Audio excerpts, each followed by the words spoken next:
and perspective taking. It also teaches the peer influences and how to resist peer pressure and the influences peers can have on an adolescent and a young adult, and also mentions the benefits and importance of establishing and maintaining a positive social support network, both the benefits for the short term as well as the long term.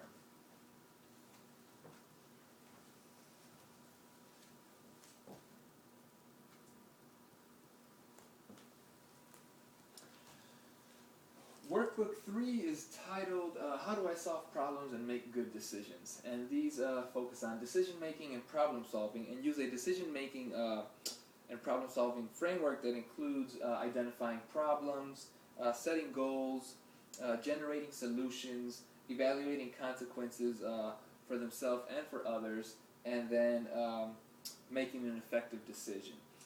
Very similar to the problem solving steps that are used in ACT and ADAPT.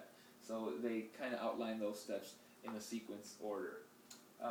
They also reintroduce mindfulness techniques again during Workbook 3, and then teach alternative solutions and examine the short-term and long-term consequences of their solutions in regards to preventing problem behaviors. And this gets at some of the impulse control as well.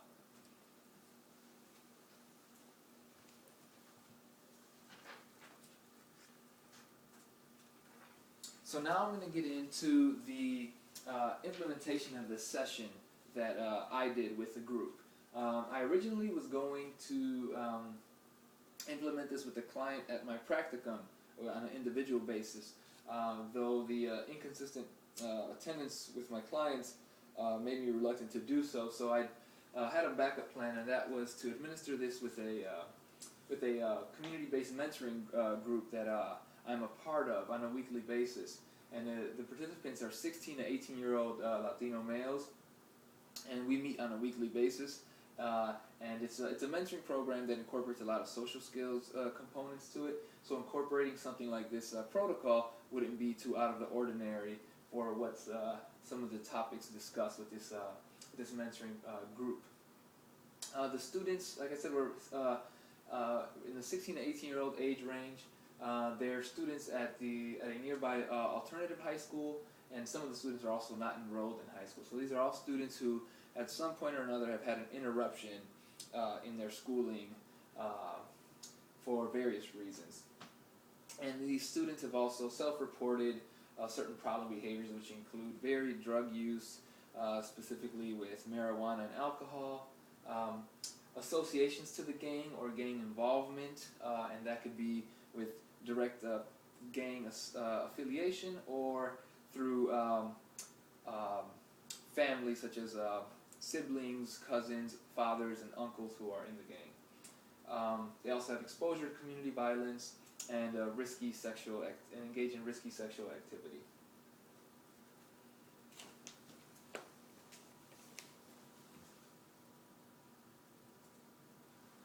Okay, so I decided to just start from the beginning and administer that first session from the first workbook, and it's called Me, Myself, and I. And it encompasses 4 activities that are covered in this session. And the activities include having the youth develop a personal web page in which they would identify their likes and dislikes and then share that with the group members. Very similar to what you would see like on a Facebook profile page, things that they like in terms of music interests, television shows. But it also includes things about like future career aspirations and anything else that they would like to share. And also like where they would like to live in the future and things like that. So again, kind of emphasizes that future focus. Another activity is called Who Am I? And this actually places some emphasis on who they currently are at the moment, who they were 5 years ago, and who they want to be 5 years in the future. And then it also incorporates an activity that helps them identify who they really are and how others see them. So just kind of getting at that perspective taking of how others may perceive them in comparison to who they really are like to represent to be. The next activity is called Best of Me, and this one places an emphasis on the strengths and defining and identifying what strengths are, and that they can be something that they're born with, but also something that they develop over time and can improve upon and grow as they grow. And it's a combination. A strength is a combination of talent, knowledge, and skills. And they also then develop a strengths profile to identify certain strengths that they have or that they would like to improve upon, and they pick their favorite strength.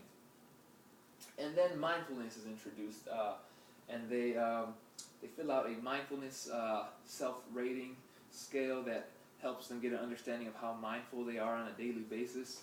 And then we conclude the mindfulness strategy with or the mindfulness exercise for here now with some mindfulness strategies in which we practiced 5 different strategies. So like deep breathing, eating slowly, doing a mindfulness exercise, and a couple others.